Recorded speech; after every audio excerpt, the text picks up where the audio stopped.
Hey everybody, it's Tammy from Tucson Junksters. I wanted to come on today and show you how I transformed this thrift store clipboard into a cute little recipe holder for the kitchen. Today I am using Recycled Treasures decoupage paper. This one is called the Spring Blocks.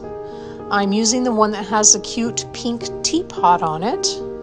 So I'm measuring it out, making sure it's going to fit, and then I'm going to cut just that block out. Now on these papers, there's 4 different blocks. I'm going to use this one and save the other 3 for later.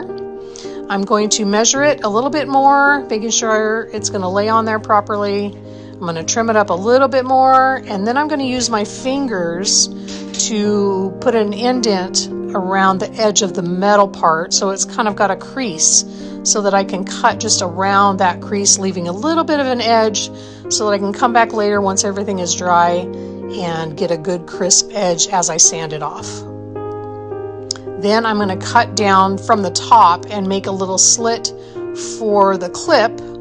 I didn't want to piece anything together, so I just cut in there very easily, making sure I didn't cut too much off and it fits in nicely.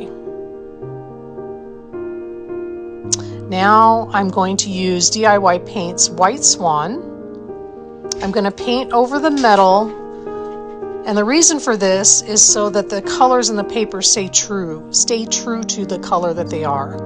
I don't want the darker parts of the metal to come through the paper and change the look of the paper. Now if you want that, that's fine. You can leave the back or leave the metal on there or whatever you're putting paper on, and you don't have to paint it. But if you want the colors to stay the way they are, I would suggest putting the same color underneath or a lighter color underneath. Now I'm just checking it, making sure it's still going to fit right, and it does, and it looks really good, I think. So now I'm going to use DIY Paint's Crystal Clear Liquid Patina as my decoupage medium, and I'm going to put a layer of that over the paint.